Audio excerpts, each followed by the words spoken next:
Hello नमस्कार दोस्तों। स्वागत है आपका हिंदी में IAS-PCS चैनल में।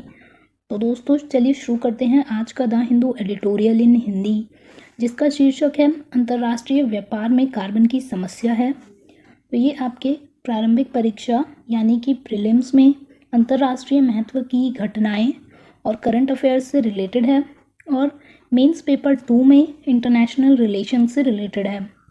तो लेख हाइलाइट्स देख लेते हैं। जो यूरोपीय यूनियन यानी कि EU है, उसने एक कार्बन बॉर्डर एडजस्टमेंट मैकेनिज्म निकाला है, जिससे कि जो भारत जैसे विकासशील देश हैं यानी डेवलपिंग कंट्रीज़ हैं, उनको काफ़ी नुकसान हो सकता है और इससे हमारा जो निर्यात है, जो एक्सपोर्ट है, उसमें भी खतरा आ सकता है। तो मुद्दे पर अंतर्दृष्टि डालते हैं। कार्बन सीमा समायोजन तंत्र। दोस्तों, कार्बन सीमा समायोजन तंत्र यानी कार्बन बॉर्डर एडजस्टमेंट मैकेनिज्म क्या है, ये एक बार पहले समझ लेते हैं। तो दोस्तों, जैसे एक कंट्री है भारत, उसके यहाँ पे स्टील, एल्युमिनियम वगैरह कुछ प्रोडक्शन होती है और उसमें से कार्बन जो है एमिट होता है, कार्बन निकलता है, यानी कार्बन डाइऑक्साइड, जो कि ग्लोबल वार्मिंग का एक बहुत महत्वपूर्ण तत्व है। अगर वो निकलता है तो उसका जो कार्बन है उसका टैक्स दिया जाता है, एक जो कि इंटरनेशनल एक लॉ है, उसमें ये मैंडेटरी है, ज़रूरी है सबको टैक्स, कार्बन टैक्स देना। तो अगर कोई कंपनी ए, मान लीजिए एक कंपनी है और वो एल्युमिनियम, स्टील वगैरह बनाती है जिससे कार्बन निकलता है बहुत ज़्यादा, तो उसे टैक्स देना होगा। अगर मान लीजिए उस कंपनी ने टैक्स नहीं दिया है और वो अपना एक्सपोर्ट यूरोपियन यूनियन में करती है, तो जो EU यानी यूरोपियन यूनियन है, वो वहाँ पे उस कंपनी से टैक्स मांगेगा जिसने एल्युमिनियम वगैरह का प्रोडक्शन किया है। उसे कार्बन टैरिफ यानी कार्बन के ऊपर जितना भी एमिट किया है टन के अकॉर्डिंग, तो उसका टैक्स वहाँ पे देना पड़ेगा। अगर उस कंपनी ने भारत में या फिर अपने देश में नहीं दिया है तो यही है कार्बन बॉर्डर एडजस्टमेंट मैकेनिज्म। बहुत सिंपल सी भाषा में मैंने आपको ये बता दिया है। तो इस सिस्टम से जुड़ी चुनौतियां जान लेते हैं। सबसे पहली चीज़, जो भारत का निर्यात यानी एक्सपोर्ट है, उसमें एल्युमिनियम, लोहा और इस्पात तक सीमित हो सकता है और यूरोपियन यूनियन इस पर काफ़ी ज़्यादा टैक्स लगा सकता है, क्योंकि बहुत सी ऐसी कंपनीज़ होंगी हमारे यहाँ जिन्होंने कार्बन टैक्स इंडिया में नहीं पे किया होगा, तो उन कंपनीज़ को बाहर जाकर EU में जाकर वहाँ टैक्स देना पड़ेगा, जिससे कि काफ़ी ज़्यादा नुकसान हो सकता है। दूसरी चीज़ संरक्षणवाद की है, जिसका अर्थ है कि जो EU है, वहाँ की जो उनकी घरेलू कंपनियाँ हैं, उन्हें इससे ज़्यादा सहायता मिलेगी, क्योंकि उन्हें टैक्स नहीं देना होगा, या फिर जो टैक्स है वो अपनी कंट्री में पे कर चुके होंगे, लेकिन हम जब पे करेंगे तो रुपीज़ में हमें काफ़ी ज़्यादा पे करना पड़ेगा और उससे हमें नुकसान हो सकता है, क्योंकि जब घरेलू उनकी जो एल्युमिनियम, स्टील वगैरह है वो वहाँ पे सस्ती बिकेगी और हमें टैक्स के कारण हमारी चीज़ महंगी हो जाएगी, तो इससे वहाँ की कंपनी के लोग वहीं का माल खरीदेंगे और हमारा जो एक्सपोर्ट है वो घट सकता है। तीसरी चीज़ कि विश्व व्यापार संगठन यानी WTO जो है, यह देशों को इन्वायरमेंट और ट्रेड दोनों के बीच में फैसला करने में थोड़ा उलझन हो सकती है, क्योंकि एक तरफ जब पर्यावरण की दृष्टि से बात आती है तो वहाँ पे कार्बन टैक्स देना ज़रूरी होता है, और जब ट्रेड की हम बात देखते हैं तो वहाँ पे ये एक डिस्क्रिमिनेशन का यानी भेदभाव का मामला आ जाता है कि जो घरेलू कंपनियाँ हैं उन्हें ज़्यादा महत्व मिल रहा है और बाहर की जो कंपनीज़ हैं उन्हें कम प्रोत्साहन मिलता है। तो इसलिए एक ये भी चुनौती है कि पर्यावरण और व्यापार दोनों के बीच में कैसे संतुलन बनाया जाएगा। तो 2005 में एक एमिशन ट्रेड सिस्टम आया था, जो EU की तरफ से लाया गया था, और वो केवल EU की कंट्रीज़ के लिए लागू था, यानी यूरोप में लागू था। तो ETS जो है उसकी फुल फॉर्म है एमिशन ट्रेड सिस्टम। तो इसमें क्या होता है कि जो ग्लोबल हाउस गैसेस होती हैं, वो जब कंपनीज एमिट करती हैं तो उनकी एक लिमिट होती है, एक सीमा है कि वो उतने तक ही कार्बन एमिट कर सकती हैं। किसी जो ईयू ने मान लीजिए लिमिट लगा रखी है 1000 टन की, तो अगर कोई कंपनी 1000 टन तक एमिट कर देती है, 1000 टन या 1000 टन से ज़्यादा एमिट करती है, मान लीजिए उसने 1200 टन एमिट कर दिया, तो उसे एक सर्टिफिकेट बाज़ार से ख़रीदना होगा, यानी कि उसे उस चीज़ के रुपए या करेंसी देनी होगी। और अगर 1000 तक का एमिट किया है तब उसे कोई भी किसी प्रकार का टैक्स वगैरह नहीं देना होता। लेकिन अगर उसने ज़्यादा किया है तो उसे एक सर्टिफिकेट परचेज़ करना पड़ेगा। और अगर कोई कंपनी 1000 से कम 1000 की लिमिट से कम एमिट करती है कार्बन, तो वो कंपनी जो है अपने बचे हुए टन का सर्टिफिकेट किसी दूसरी कंपनी को बेच सकती है। तो इससे मान लीजिए कंपनी ए है जिसने केवल 800 टन तक कार्बन प्रोड्यूस किया, तो उसे 200 टन का जो उसके पास सर्टिफिकेट है वो बेच के फ़ायदा कमा सकती है। और जो बी कंपनी है जिसने ज़्यादा 1200 टन का एमिट कर दिया है कार्बन, उसे रुपए देने होंगे और वो सर्टिफिकेट खरीदना होगा। तो ईटीएस में यही होता है।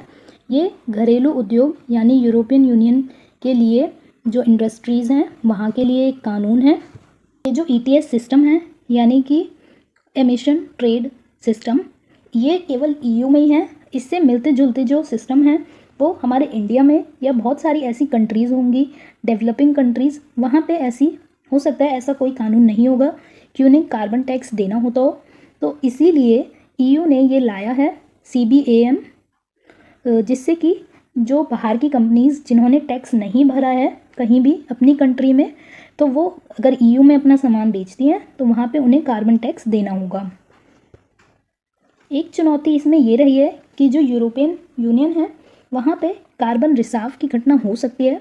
कार्बन रिसाव का अर्थ है जो ईयू की कंपनीज़ हैं अगर वो बहुत ज़्यादा कार्बन एमिट करती हैं, उस लिमिट से काफ़ी ज़्यादा है उनके, जैसे मान लीजिए 1000 लिमिट लगाई गई है लेकिन उससे बहुत ज़्यादा एमिट करती हैं वो, तो वो कहीं ऐसी कंट्री में अपना प्रोडक्शन शुरू कर सकती हैं, जैसे कि इंडिया हो गई जहाँ पे टैक्स नहीं देना होता, या और कोई डेवलपिंग कंट्री हो गई।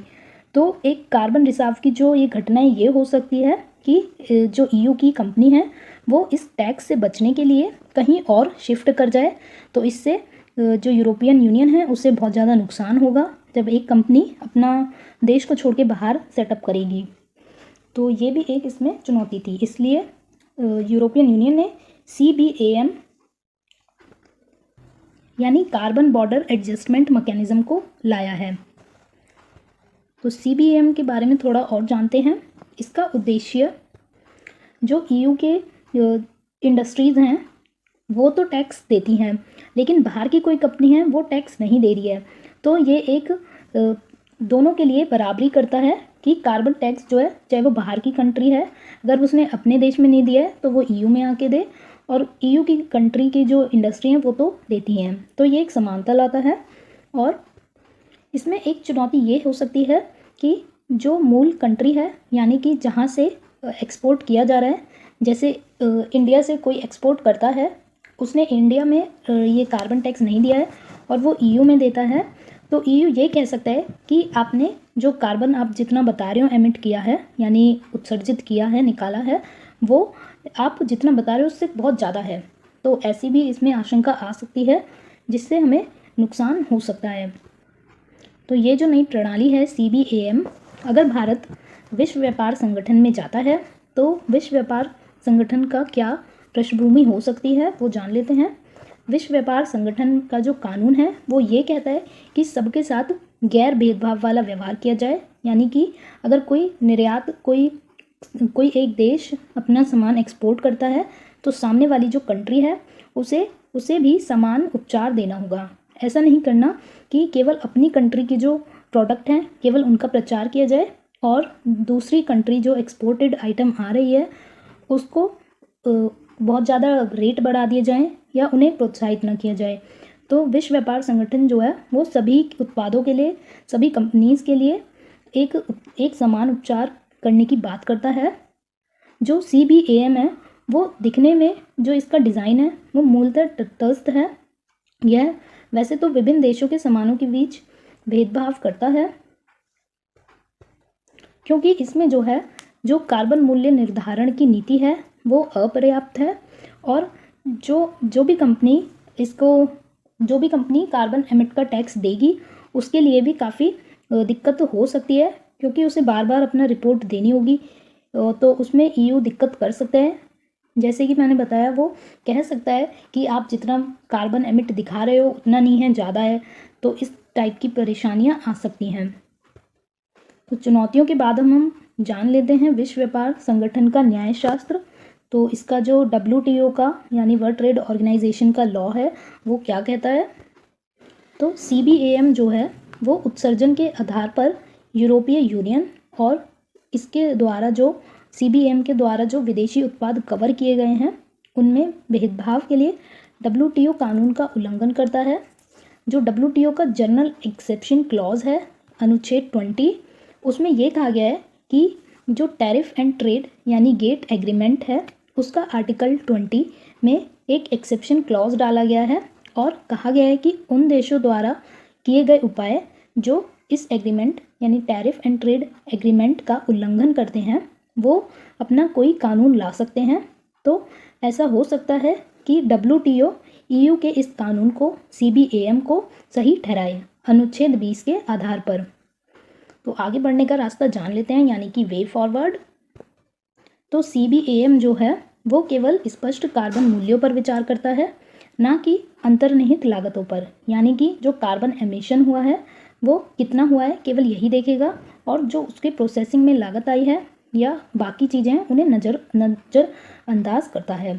तो ये एक मनमाने ढंग से या अनुचित रूप से उन देशों के बीच भेदभाव कर सकता है जहाँ पे समान पर्यावरण की स्थितियाँ मौजूद हैं। तो ये एक बहुत महत्वपूर्ण मुद्दा है भारत के लिए, उसके फ्री ट्रेड के लिए।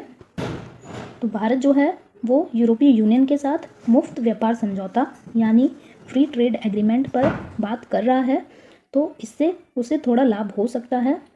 और जो ये द्विपक्षीय समझौते होते हैं इनमें लाभों को अधिकतम करने के लिए भारत को अपने एक्सपोर्टर्स की सुरक्षा का काफ़ी ध्यान रखना होगा और WTO में भी अपनी बात खुल के कहनी होगी। तो यहाँ आपका एडिटोरियल समाप्त होता है। अभ्यास के लिए एक प्रश्न जान लेते हैं। संयुक्त राष्ट्र framework convention on climate change यानी UNFCCC के पक्षकारों के सम्मेलन यानी COP सम्मेलन के 26वें सत्र के प्रमुख परिणामों का वर्णन करें। भारत सम्मेलन द्वारा की गई प्रतिबद्धताएं क्या हैं। तो UPSC 2021 का क्वेश्चन है, आपको 200 शब्दों में लिखना है। दोस्तों वीडियो पसंद आया तो लाइक कीजिएगा, शेयर कीजिएगा और अपने मैम को फॉलो कीजिए।